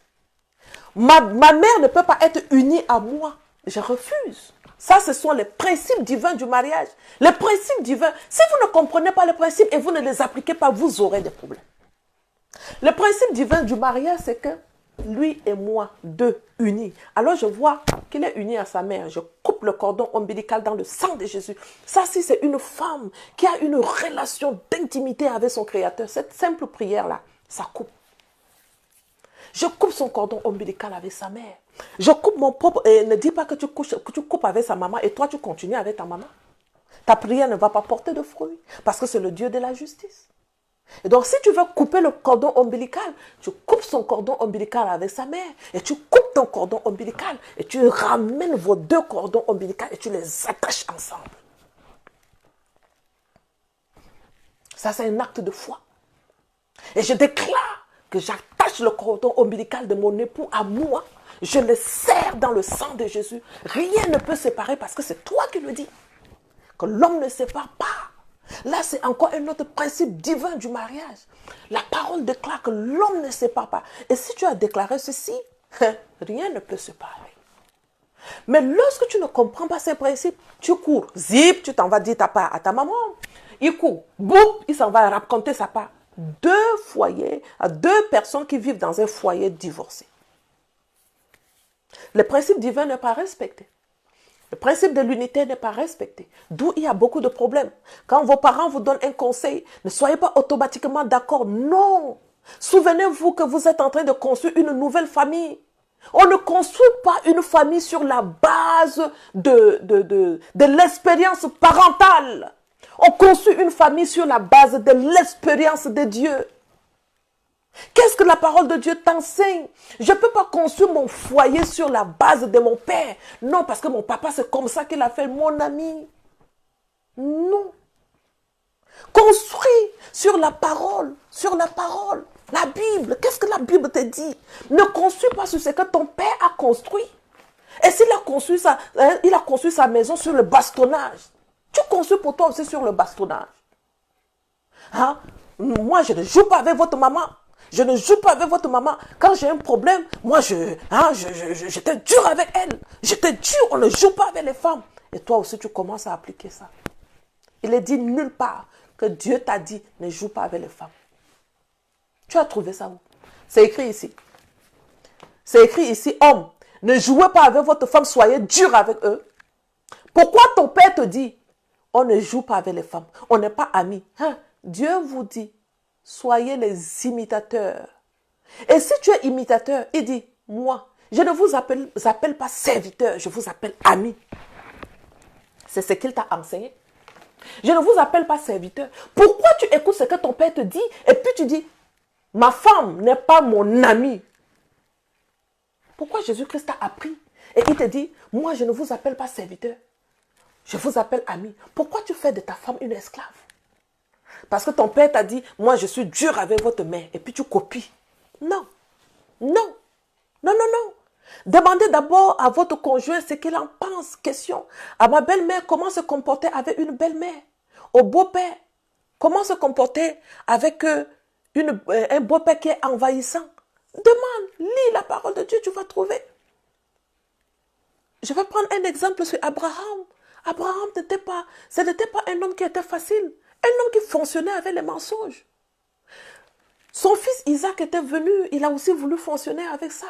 Est-ce que Abraham a dit à Isaac, toi tu dois gérer ta maison comme j'ai géré. Quand ça n'allait pas avec ta maman, quand elle n'a pas voulu accoucher, moi qu'est-ce que j'ai fait? J'ai couché avec sa servante. Non, il n'a pas donné ces conseils-là. Parfait, j'ai reçu ton message. Je vais t'ajouter dans le groupe de 21 jours. Non, il n'a pas donné ce conseil. Arrêtez non, tu as déjà fait un enfant. Tu ne peux pas dire à un enfant que ton foyer, regarde-moi comment j'ai fondé mon foyer. Tu dois fonder. Non, ça ne passe pas comme ça. Chacune de nous doit avoir un exemple de foyer, mais un exemple de foyer tel que Dieu t'a enseigné. Il n'a jamais dit à quelque part ne jouez pas avec les femmes. Il n'a jamais dit à quelque part soyez dur avec les femmes. Non. Une belle-mère autoritaire ou envahissante qui s'immisce dans la vie de son fils ou qui s'immisce dans la vie de sa fille, hein, sa belle-fille, est-ce que la Bible appelle ça une femme bavarde? Dans 1 Timothée 5,13, je vais te lire ça. 1 Timothée 5,13. À cela, elles prennent habitude de ne rien faire et elles passent leur temps à aller de maison et pas seulement pour n'y faire, mais encore pour se rependre en commérage, se mêler de tout, parler à tort et à travers. 1 Timothée 5,13. Va lire ça. Il y a les belles-mères qui sont comme ça et on trouve que c'est normal. Ce n'est pas normal. Quand tu trouves qu'elles se comportent comme ça, la Bible recommande qu'il faut se défaire. C'est la parole de Dieu qui me dit, je me défais de toi. C'est dans la Bible. Je te trouve que maman, tu t'immisces partout. Tu viens dans mon foyer, tu parles dans mon foyer n'importe comment. La Bible dit non. Et là, si je me défais, la parole de Dieu me le recommande. Oui, la parole de Dieu me le recommande. Le terme grec employé dans ce passage signifie un intendant autoproclamé des affaires des autres. Oui, une femme qui s'immisce, c'est un intendant autoproclamé des affaires des autres. Ici, même si tu lui dis belle-mère, il faut que tu t'occupes de ton affaire. La parole de Dieu te dit dans 1 Timothée 5,13, il faut se défaire. Et là, si tu te défais, Dieu est d'accord. Ne faites pas les choses de votre propre... Non. Devenons des imitatrices. Devenons... Quand c'est écrit dans la parole, tu l'appliques. Les anges, ce Dieu se lève pour toi. Quand ce n'est pas écrit dans la parole, ne l'applique pas. Ne le fais pas. Il dit, honore les parents, tu les honores. Et les anges de Dieu se déploient pour te protéger. Il te parle ici, il te dit, les femmes qui se comportent comme ça, comme des commérages, il faut se défaire. Tu te défais. Et si tu te défais, il y aura des anges de paix qui vont se lever pour toi. De telles situations est très frustrant. J'ai déjà eu des amis qui ont ça, que les belles mamans s'introduisent dans leur foyer. Elles ne savent quoi faire. Mon ami, respecte la parole de Dieu. Tu ne t'immisces pas, tu ne viens pas dans mon foyer pour parler de ce qui n'est pas, ce qui se passe dans ma maison. Mais sûrement, la manière de lui parler, tu dois parler avec beaucoup de respect, ça c'est sûr. Mais si tu lui en parles, c'est pas mauvais. La Bible est claire dessus que ça, ce sont des mamans qui sont devenues agaçants et frustrants dans le foyer. Tu dois en parler. D'accord? Si elle prend conscience de son attitude et persiste, tout de même, vous ne pouvez plus rien y changer. Ou vous supportez, ou tu supportes, ou tu pardonnes. Et tu demandes simplement que la paix du Seigneur soit ton partage. Demande à te remplir de la paix de Dieu. Et je te conseille quand dans ce genre de situation, il faut prendre beaucoup de temps pour prier avec elle. Moi, ce que je fais, quand il y a des situations que je trouve que vraiment ça va me prendre le temps de prier, je mets dans mon téléphone de sonnerie et je prends au moins 5 fois par jour pour prier. Donc, je mets le téléphone. Par exemple, si j'ai mis à 6 heures du matin, prière pour ma belle-mère, vers 15 heures, prière pour vers 11 heures, prière pour ma belle-mère, vers 13 heures, prière pour ma belle-mère, vers 15 heures, prière pour et 18 heures. Et quand j'ai mis les 5 sonneries comme ça, rapidement, lorsque le téléphone fait pam pam, je sais que c'est l'heure de prier pour ma belle-mère, par exemple. Je commence à déclarer, papa, ma belle-mère est une bonne personne. Ma belle-mère ne s'introduira jamais. C'est un exemple parce que moi, j'ai eu vraiment une chance phénoménale avec ma belle famille. Je n'ai pas de problème. Je suis bénie avec ma belle famille, vraiment. Et je te fais un exemple, par exemple. Ce n'est pas que c'est un exemple. Je ne prie pas pour ma belle-mère parce que je n'ai pas de problème avec elle. Donc, pour les gens qui ont des problèmes, mets au moins ces 5 sonneries par jour. 5 minutes. Et dès que ça sonne, quand je suis dans un travail, je dépose rapidement mon stylo quand je suis en train d'écrire. Père, souviens-toi de ma belle-mère. Je déclare que c'est une bonne femme. C'est une femme qui me donne toujours la paix. C'est une femme qui a la paix avec moi, avec mon mari, avec mes enfants. Ma maison est protégée. On n'aura jamais de problème ensemble. Je te bénis, je te dis merci parce que tu vas toucher le cœur de ma belle famille au nom de Jésus. Amen. Tu passes. Après ça, 4 heures du temps plus tard, le téléphone, ça va sonner encore. Tu te rappelles, c'est l'heure de prière pour ma belle-mère. Père, souviens-toi de ma belle-mère. Je veux avoir un havre de paix. Je veux que mon jardin d'Éden soit un vert pâturage. Je ne veux pas qu'il y ait des instruits. Je ne veux pas que ma belle-mère s'ingère dans ma situation. Je veux que mon problème puisse être géré entre mon mari et moi. Ma belle-mère est une bonne personne. Tu commences à déclarer de bonnes choses sur elle. Je déclare que c'est une bonne femme. Alors je confie cela entre ta main au nom de Jésus. Amen. Ça te fait 1 minute de prière. 5 fois par jour comme ça, tu vas voir la différence. Tu vas voir la différence. J'ai au moins dans mon téléphone 4 fois par jour des horaires de prière. Tac, tac, tac, tac, tac, tac, tac. Surtout quand je suis en période de jeûne comme le mois de mars. Le mois de mars, dans l'année, c'est un mois de prière. Et je t'assure, il y a au moins ces 5 sonneries différentes. Et je ne suis pas quelqu'un qui prie beaucoup. Beaucoup. 5 heures du temps, prière. Tu es pasteur. Tu as une église pour prier pour les gens. En 5 minutes, tu as déjà déclaré les paroles. Et j'ai au moins 5 sonneries dans mon téléphone. Il y a pour une horaire, ça c'est les enfants. Une horaire, c'est mon mari. Une ici, c'est mon business. Une ici, c'est les femmes qui sont dans mon membership. Une ici, j'ai au moins ces 5. Et ça me prend combien de temps? C'est seulement le mercredi qui est un jour de prière. Toute la journée que je mets pour prier pour les femmes, prier pour mon équipe de travail. Ça, c'est le mercredi. Le reste de jour, mon ami, c'est 5 minutes. Quand ça sonne comme ça, pum, je sens que ça, c'est la sonnerie pour la prière des enfants. J'ai mis des sonneries différentes. La sonnerie pour la prière des enfants. Et je dépose, Père, souviens-toi de moi, souviens-toi des enfants. Je protège les enfants dans le sang de Jésus. Souviens-toi d'eux. Ils sont merveilleux. Ils sont des enfants qui grandissent à l'image de Christ. Ils grandissent à l'image parfaite de Christ. J'ai le cahier proclamation, 200 proclamations sur les enfants. Et je prends cette proclamation sur les enfants et je déclare 3 à 4 proclamations et c'est fini. Je proclame et je déclare que mes enfants entendent de façon audible la voix de l'Éternel. Ils ne sont ni sourds, ils ne sont pas aveugles spirituellement. Ils voient tout, ils entendent tout, car l'Éternel Dieu leur donne l'esprit de raisonnement, de discernement. Ils ne seront jamais confus au nom de Jésus. Je déclare qu'ils ne seront jamais violents, ils ne sont pas colériques, ils obéissent à l'Éternel notre Dieu. Je déclare que mes enfants ne seront jamais effrayés, ils sont libres de l'esprit de Dieu. C'est fini. Ce cahier-là, ça te coûte 10 euros. Ce cahier est au Cameroun, tu peux le commander. Ce cahier est au Canada. Ce cahier est partout, tu peux le commander. C'est 200 proclamations sur les enfants et la famille, écrites par moi-même. Je déclare 5 déclarations sur les enfants, c'est fini. Mais ça, mon téléphone vient de sonner, c'est l'heure de prière. Il y a des fois où je suis en train de faire un accompagnement avec les femmes et je dis rapidement, s'il te plaît, je dois prier. Rapidement, en 5 minutes, j'ai fini. Tu tapes il faut être obéissante. Obéis au principe. J'ai un problème de connexion. Je ne sais pas qu'est-ce qui se passe. Merci beaucoup, ma soeur Shura. Merci beaucoup. Ah, obéis au principe divin. Et quand tu obéis au principe divin, les choses deviennent faciles pour toi. Si tu ne veux pas obéir, tu vas souffrir. Ne passe pas ton temps à prier, prier, prier. Et les prières qui ne donnent pas de fruits. Tu pries et puis tu ne respectes pas les principes de Dieu. Tu pries et puis tu es jalouse. Tu pries et puis tu ne respectes pas ton mari. Tu pries et puis tu as des problèmes avec les belles-mères. Ça, ce sont des pertes de temps. Et nous perdons beaucoup de temps sur les prières, mes amis. Des prières qui n'ont pas de résultat. Toi-même, tu connais l'état de ton cœur. Toi-même, tu connais la fondation de ton mariage. Tu ne veux pas t'asseoir pour observer la fondation de ton mariage qui est en train de te créer le problème. Tu penses que c'est la belle famille qui est ton problème.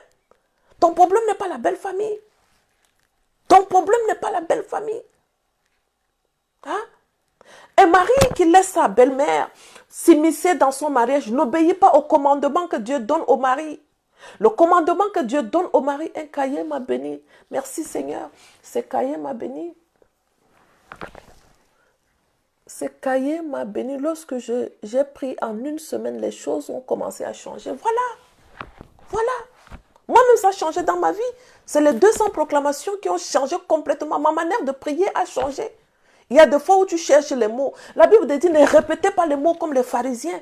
Tu es là, feu, feu, au Saint-Esprit, feu. Quel feu? Feu sur toi, toi-même qui bavarde beaucoup et puis tu ne peux pas respecter ton époux. Donc, il dit, commandement que Dieu donne au mari, Ephésiens 5, 25.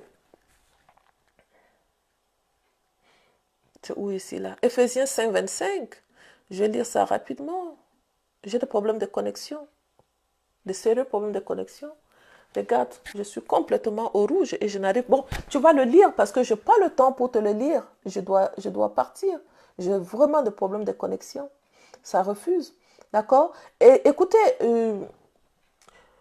celles qui seront dans le challenge de 21 jours, on va travailler tout ça là-bas. Je vais vraiment travailler avec vous dessus afin que vous sachiez que ces choses, ces principes sont dans la Bible.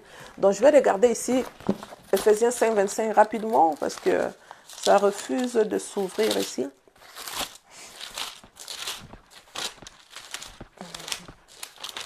Ephésiens 5, 25.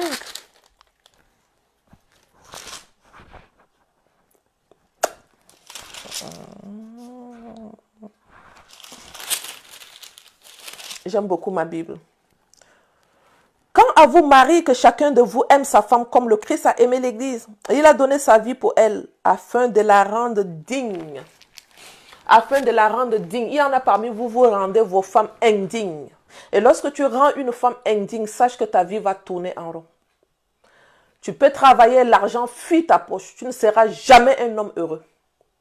Tout ce que tu gagnes, ça va comme ça, vip, vip, vip, vip, vip. Pourquoi? Parce que tu n'as pas la bénédiction de ta femme. Tu rends ta femme indigne. Une femme qui refuse de se soumettre à l'autorité de son mari, Dieu ne se glorifiera jamais dans tes faiblesses. Si tu ne t'humilies pas, tu vas travailler beaucoup, mais tu vas manger le pain de la souffrance.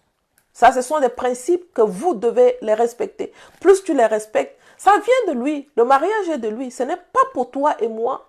C'est de lui et il y a les principes qui relient le foyer. Et si ces principes ne sont pas respectés, nous souffrons. Alors des limites doivent être fixées puis respectées. Lorsque vous fixez des limites, mon mari a fixé les limites que je ne veux pas voir dans la semaine, je ne veux pas voir les gens à la maison n'importe comment, il faut que tu le respectes. Si tu ne veux pas le respecter, tu fais des problèmes à sa belle-mère, à ta belle-mère, mais tu veux avoir ta maman dans la maison, tu es indigne. Si vous avez décidé de mettre un cadre, qu'il y a des moments où nous recevons famille de papa dans la maison et il y a des moments où nous recevons famille de maman dans la maison, il faut qu'on les respecte. Si on ne les respecte pas, parce que non, on a décidé et puis l'autre se sent comme si moi je suis trop, non, tu vas ouvrir la porte. On a décidé, on fait nos choses ensemble. Exemple, le mois de décembre, c'est ma mère qui va venir et décembre prochain, c'est ta maman qui vient. On s'entend, on le respecte, on le fait. Mais femme, regarde les faiblesses de ton mari. Si c'est un homme qui n'arrive pas à tenir la parole, ne parle pas afin qu'il soit gagné sans parole. Hey, so here, les genoux par terre, tes genoux par terre. Dieu entend la prière d'une femme. Papa, nous avons pris une décision que chaque année, ma belle-mère et mon beau-père viennent faire un mois à la maison et l'année prochaine, c'est ma belle-mère et mon beau-père qui doivent venir. Mais il y a de l'injustice, mon mari n'arrive plus à respecter cela.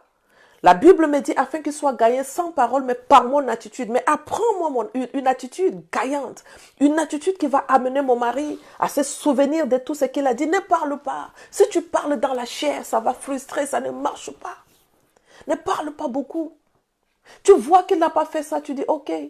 Parce que là, tu commences à me prendre déjà comme une folle. L'année passée, ce sont tes parents qui sont venus. Cette année-ci, ce sont mes parents qui doivent venir. Mais le temps pour les parents de venir, et je vois que tu changes, chérie, c'est pas grave. D'accord? Tu es un bon homme. Tu es un homme que Dieu aime beaucoup, ça va aller, ok? T'en fais pas pour ça. Mon ami, tu tournes en arrière comme ça. Tu dis au Saint-Esprit, il y a de l'injustice. Et tu es le Dieu de la justice. Tu me recommandes de ne pas parler. Tu me recommandes que c'est dans mes faiblesses que tu te glorifies. Alors glorifie-toi dans cette faiblesse. Glorifie-toi ici, Père. Et donc toi, tu te retires. Tu laisses le Saint-Esprit. Vous êtes dans un terrain qui appartient à Dieu. Il entend vos prières, amen. Il entend. J'ai beaucoup essayé avec ma propre force. Ça n'a pas donné. Si aujourd'hui tu me vois, je viens, je m'assois, je te parle comme ça parce que j'ai vu le résultat. De ne pas aller avec ma chair, de laisser Dieu faire. Mais il faut que tu sois sincère avec ta relation avec lui. Moi, j'ai beaucoup joué avec lui. Je n'étais pas sincère avec Dieu. Je n'étais pas sincère. Et tu n'es pas sincère, tu subis l'assaut de l'ennemi. Il joue avec toi. J'ai vécu des choses, mais je te dis, terribles. Aujourd'hui, je vois mes enfants. Si j'avais compris ces choses-là très tôt, je n'aurais pas beaucoup de guerres. J'ai des guerres inutiles. J'ai des guerres inutiles. La seule chose qui me sauve, c'est que la main de l'Éternel est sur ma famille. Mais ces guerres, je le vois venir. D'accord? Donc, il doit prendre ses responsabilités avec douceur et fermeté pour expliquer à sa belle-mère qu'elle a tort et son comportement n'est pas tolérable. J'ai des problèmes de connexion. Il doit lui rappeler la responsabilité de sa famille. Obéir à Dieu. Il doit aussi assurer que lui et sa femme l'aiment toujours, que leur relation a changé et que maintenant, c'est lui qui est aux commandes. Tel est le plan de Dieu pour la famille. Il en sera toujours ainsi. Ensuite, le couple doit il faut tenir ferme dans la résolution de vos conflits. Il ne faut pas résoudre le conflit en tirant la couverture vers toi seul. Non. La résolution des conflits dans un foyer qui est uni, c'est la résolution des conflits qui met deux personnes à l'aise. Ne tire pas la couverture vers toi comme si tu souffres beaucoup. Non. Qu'est-ce que tu fais de la souffrance de Christ? C'est comme si la situation te fait trop souffrir. Et est-ce que tu penses à la souffrance de ton époux aussi? Parce que cette histoire, si ça vous amène à ne va pas vous parler, ça veut dire il est en train de souffrir et toi aussi tu es en train de souffrir. Chaque fois dans un couple, que l'autre pense comme si je suis en train de souffrir, ça veut dire on est désunis. Quand on est unis, la souffrance de l'autre, ça te touche. Et tu te dis, de la manière dont je suis en train de souffrir, est-ce que mon mari souffre? L'ennemi est rusé. Il va te faire voir comme si ton mari, ça ne le touche pas. Tu vois, il rit au téléphone, hein? Il fait semblant comme s'il n'a pas de problème. Tu penses qu'il n'est pas en train de souffrir, oublie. Tu sais, la souffrance amène les hommes à être dédaigneux. Je répète, la souffrance amène les hommes à être dédaigneux envers toi. Hein, il te voit comme ça, il prend le téléphone. Gars, comment tu vas? Est-ce que ça va? Oui, ça va, oui. Tu sais, j'étais avec notre ami la dernière fois. Il commence à raconter des choses qui n'existent pas. Il est en train de souffrir. Je suis en train de vouloir acheter une voiture là. Ah oui, la voiture là, il m'a dit ça coûte 45 000 $. Mais c'est pas grave, moi je vais acheter ça. Il commence à raconter des mensonges. Il est en train de souffrir. Et puis toi, tu restes comme ça, tu dis, je ne sais même pas. C'est comme si notre situation ne le fait pas souffrir. Il cause comme s'il n'y a rien qui se passe. C'est la souffrance qui le fait se comporter comme ça. Une femme qui est sage va se lever pour aller vers lui, tu sais. Faisons la paix. Arrêtons ça. Et les hommes, il faut les dompter. Il faut les dompter. Il faut savoir les dompter. Ne le vois pas qu'il est en train de se comporter pas comme ça et tu penses que non. Va vers lui. Dis-lui que chérie, cette situation-là, moi je ne considère plus. Nous devons avoir la paix dans la maison. Et tu le respectes. Ils n'aiment pas quand tu es comme ça. Ils aiment quand tu es comme ça en bas. Il faut être en bas, sous. Il faut être en bas. Si tu veux être trop ici, tu veux lui montrer, ok, comme tu es en colère, moi aussi je me mets en colère. Il va te montrer ça très bien. Comment réagir sur notre belle-mère si mixte dans notre vie de famille? Nous pouvons décider de ne pas la laisser détruire notre paix intérieure. Ça, c'est une décision, mais dans la sagesse. Nous ne pouvons pas changer le comportement des autres, mais nous avons le choix de comment y réagir. Nous pouvons laisser leur acte nous affecter et les confier à Dieu et laisser nous fortifier spirituellement. C'est notre réaction à une situation qui provoque notre frustration. Tu connais une situation qui provoque ta frustration, ne rentre pas dedans. Ne rentre pas. Si tu sais que ça va causer ma frustration, transforme la situation en une havre de paix. Chaque situation qui vient pour pouvoir te détruire, prends la situation, tu retournes la situation comme une situation de paix. Mais pas une situation. Il y a des situations où je vois venir, je dis Satan, je te vois venir. Cette situation-ci ne peut pas me faire pleurer. Cette situation est un enseignement pour moi. Et donc dans cette situation, Père, tu vas utiliser cette situation pour m'enseigner. Et donc, je refuse de me complaindre ou bien, qu'est-ce que je peux dire, de me plaindre de la situation. Mais je prends la situation chaque fois que cette situation est encore là. Je dis, papa, enseigne-moi. Afin que je ne puisse plus vivre cette situation. Enseigne-moi dans la situation. Et quand je prends une situation comme un enseignement, j'ai toujours grandi en foi supplémentaire. Oui. Chaque situation qui vient dans ta vie, ne te plains pas. Commence directement, enseigne-moi dans cette situation. Cette situation, c'est une école de la vie pour moi. Cette situation est un caillou. Apprends-moi à prendre cette situation et construire ma vie. Ah non, j'ai vu une situation difficile. Se plaindre. Moi, j'ai vu une situation en ce moment, c'est tellement difficile. Mon ami, ce n'est pas difficile. Si tu veux prendre la situation difficile, la situation va te montrer qu'elle est tellement difficile. Si tu veux prendre la situation comme un enseignement, la situation t'enseigne. Ouh! Bon, guys, il me reste encore beaucoup. Je ne pourrai pas finir. Donc, je vais m'arrêter ici. Il est 1h30. J'ai quand même parlé pendant 1h30. Le reste sera fait dans le challenge de 21 jours. Toutes ces stratégies que je suis en train de vous donner sera dans le challenge de 21 jours, dans un groupe Facebook qui a été déjà créé. On sera là-bas. Ça commence le mardi prochain. Le vendredi, je serai encore avec vous. Le lundi, je serai avec vous. À partir de lundi prochain, vous ne me verrez pas sur ma page parce que je vais commencer un travail très très dur dans le challenge 21 jours. C'est un groupe qui a été déjà créé. J'ai déjà commencé à ajouter les personnes là-bas. L'inscription est à 50 €. Pour celles qui sont en Afrique, nous avons fait un prix pour vous. C'est 20 € pour les 21 jours. Il y aura 3 fois par semaine des lives faites par moi-même. Je vais inviter une personne qui va venir, Thierry Dikoumé, que je vais lui envoyer un message pour prendre un rendez-vous. Il viendra dans le challenge aussi pour vous enseigner. Inscrivez-vous. Et je suis sûre et convaincue, tout ce que nous sommes en train de vivre aujourd'hui, c'est le fruit de l'ignorance. Quand on a la connaissance, on domine toujours sur l'ennemi. D'accord? Devenez des imitateurs, devenez des imitatrices. Je n'arrive pas à dire. Et quand Belle de l'homme est manipulateur, elle parvient à manipuler son mari et son fils pour les amener à fonctionner comme elle veut. Ça, c'est une perverte narcissique. Si tu trouves une maman qui se comporte comme ça, tu imagines ici, elle amène son fils à fonctionner comme elle. Ça veut dire qu'elle a vécu beaucoup de situations dans son foyer. Si tu t'en vas, tu regardes bien sa vie, tu vas voir qu'elle a beaucoup souffert dans son foyer. Et ta relation avec ton mari l'embête. Il faut protéger vos relations. Il ne faut pas exposer. Quand tu as une belle maman qui est comme ça, il faut protéger la relation. Ne faites pas les choses pour qu'elle te voie. Il faut marcher beaucoup dans l'humilité avec elle. Marche beaucoup dans l'humilité avec elle. Quand tu la vois, faites comme si vous n'avez rien que votre vie. Vous n'avez rien. D'accord? Souvent, il nous manque de sagesse. Et tu vas commencer par faire les choses pour qu'elle te voie. Non. Tu dois t'humilier devant ce genre de belle-mère. Beaucoup. L'humilité précède toujours la gloire. Quand tu as une belle-mère qui amène son fils, qui manipule son fils contre toi, il faut que toi, tu t'effaces. Efface-toi complètement. Mais efface-toi dans la sagesse. Ne lui laisse pas prendre la place pour manipuler plus. Efface-toi dans la sagesse, dans l'humilité. Sois une femme. Tu sais, quand je vous dis, la Bible nous recommande, c'est pas moi qui dis, la Bible dit, devenez mes imitateurs. Regarde comment Jésus-Christ s'est comporté avec ses disciples qui lui voulaient du mal. Il a lavé leurs pieds.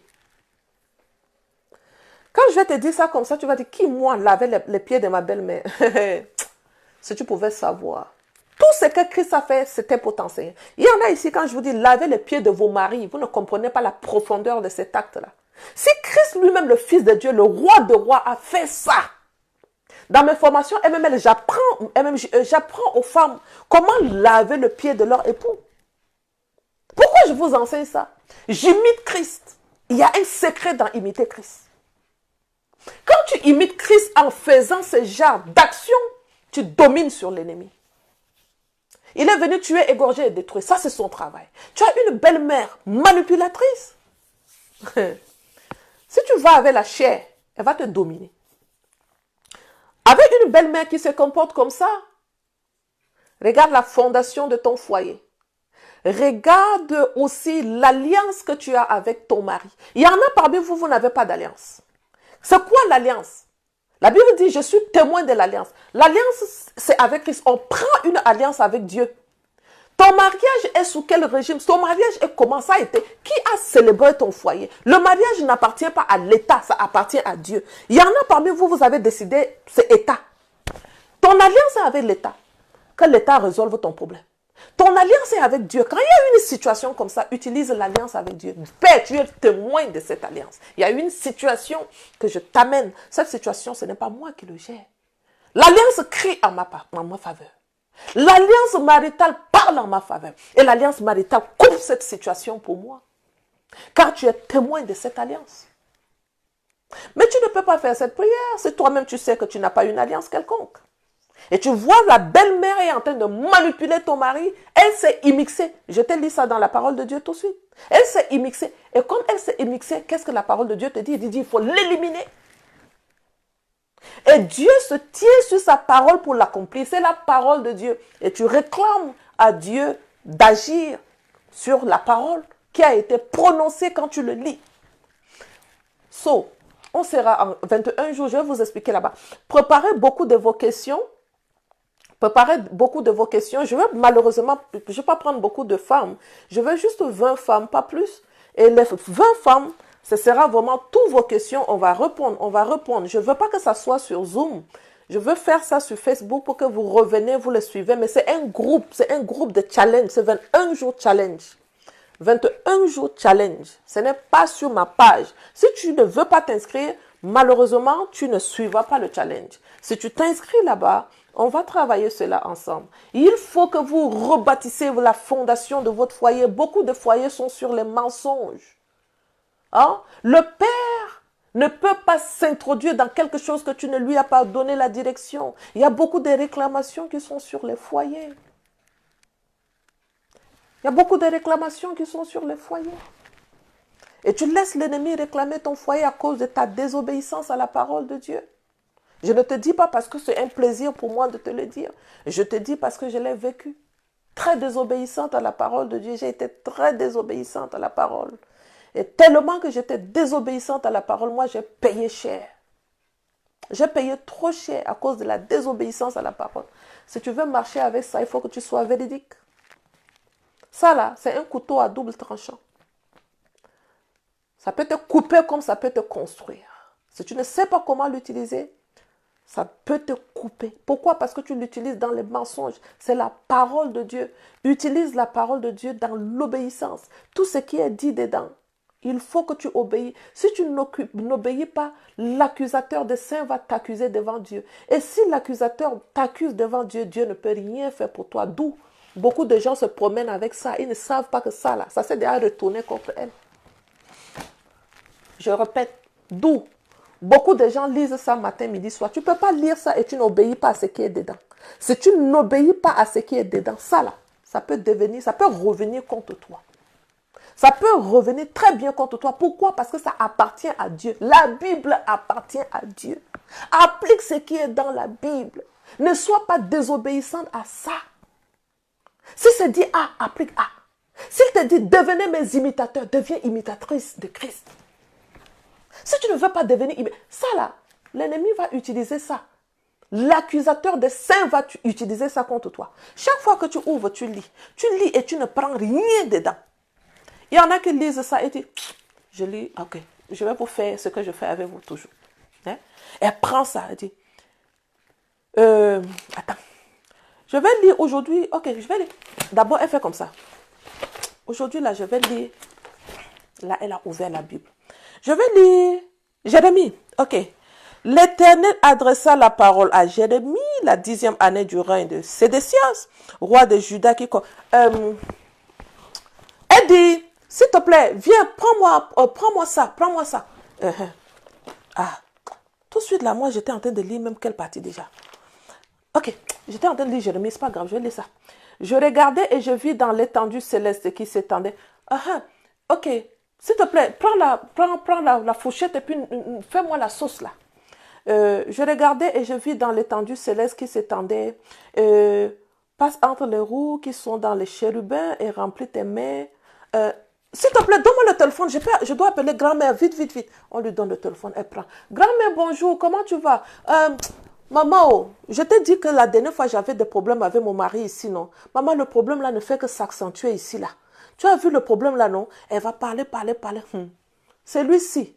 Le casse-tête que j'ai ici, avec son pied bancal là, avec son pied vilain comme ça, un méchant mari comme ça. Maman, laisse-moi, je suis en train de lire ma Bible. Puis j'ai descendu, crié d'une voix forte, approché, surveillant de la terre. Je lis même, je ne comprends pas. Mathieu, comment tu vas aujourd'hui? Oui, c'est Béatrice. Je voulais te dire, j'ai vécu quelque chose aujourd'hui au travail là-bas. Un autre collègue là, tu vois celui-là qui bavarde toujours. Il est venu aujourd'hui, il m'a insulté encore. Il faut qu'on se retrouve pour faire quelque chose contre le monsieur là. Hein. Il faut qu'on fasse quelque chose contre lui. Il faut qu'on fasse... En tout cas, moi, je t'appelle comme ça pour te dire. Il faut qu'on s'unisse pour pouvoir l'amener devant le patron. C'est ça qu'on va faire. Ok, parfait. Satan observe. Satan la regarde. Satan court. Ça m'arrivait aussi. Lui, moi-même, ça m'arrivait. Satan court devant Dieu. L'accusateur des saints court devant Dieu. Regarde Béatrice. Tu voulais lui donner une bénédiction, n'est-ce pas? Tu avais réservé pour elle une bénédiction. Regarde son comportement. Et puis, après, elle va venir te trouver pour prier. D'ailleurs, je sais que quand elle va finir de parler avec Mathieu, là, elle va venir, elle va prier tout de suite. Oui, c'est ça, hein? C'est ça, ok. Attends, je vais appeler Marie pour lui dire, nous devons former un camp. Le monsieur là, on va la démolir. On va la démolir. Depuis 3 jours, il est en train de me faire du mal, n'est-ce pas? Ok, on va chercher une solution. D'accord. Ok, oh, bye bye. Bye bye. Ok. Les enfants, moi, je vais prier. Hein. Je vais prier. Il ne faut pas que vous venez me déranger. Moi, je vais prier. Et Éternel Dieu Tout-Puissant, Père, moi je vais te dire merci pour la journée. Merci pour ce que tu as fait. Merci pour mon mari, parce que mon mari, tu le protèges. Merci parce que feu sur celui-ci, feu sur Satan. Satan, feu sur toi. Satan, tu es mauvais. Satan dit, regarde, je t'avais dit qu'elle va prier, non? Voici, il est en train de prier. Et puis, son mari dit, et s'il te plaît, tu fais trop de bruit, est-ce que tu peux me taire? Je suis en train de prier, c'est quoi ton problème? Laisse-moi prier. Hein? Père, je te dis merci, merci, merci, merci pour mon mari, merci. Et puis c'est un homme qui n'écoute pas, c'est un homme qui ne m'aide pas. Hein? Je prie que tu puisses l'aider. Je détruis Satan qui est en train de le déranger.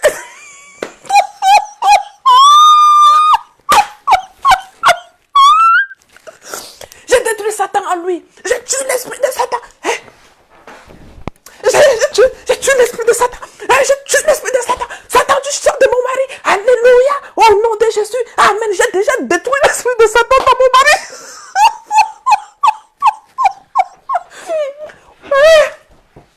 Ça, c'est... beaucoup de femmes font ça. Beaucoup de femmes font ça. N'est-ce pas? Je fais de la comédie. Je fais de la comédie. Ça nous fait rire. Et c'est textuellement ça. Automatiquement, ça là. Ça devient un couteau. Ça devient un couteau. Au lieu que ça soit une bénédiction pour toi, tu viens de ne pas la respecter. Tu viens de marcher sur ça. Tu viens de le détruire. Tu viens de détruire sa puissance. Sa puissance ne peut pas agir dans ta vie. Good. Je suis en retard. Je suis vraiment en retard. 42 minutes. Quand je vais finir ici, mon équipe va bien aller me gronder. C'est pas grave. Je vais juste demander pardon, mais je dois maintenant partir. Ok. Il y en a une qui me dit, René Olivia, hey maman, c'est moi ça. Il faut arrêter. Franchement, il faut arrêter, Reine. Il faut inscris-toi dans le challenge et là-bas, on va travailler sur ça. Comment j'ai pu réussir à obéir à ça. Comment je vais vous montrer la stratégie de l'étude biblique. L'étude biblique que tu peux utiliser pour que ça puisse t'aider. Sinon, ça là, tu peux lire, tu ne peux pas comprendre et tu passes à côté de la richesse. Je ne parle pas de la richesse, abondance financière, mais la richesse dans tous les coins et les surcoins de ta vie. Il y a une richesse qui est attachée à ça. Aujourd'hui, si j'arrive à parler avec assurance, tout est ici. Hein? La communication dans le couple, les stratégies de communication sont bien expliquées ici. Et on verra aussi les stratégies de communication là-bas. Donc j'espère, Reine Olivia, j'espère que tu t'es inscrite. Si tu t'es inscrite, on se voit dans le challenge 21 jours. Que Dieu vous bénisse, que Dieu se souvienne de vous. On se voit le vendredi par la grâce de Dieu. Soyez abondamment bénis. Merci pour vos partages. Vous avez partagé les lives. Dieu se souvient de vous. On est ensemble les filles. Merci, bye bye.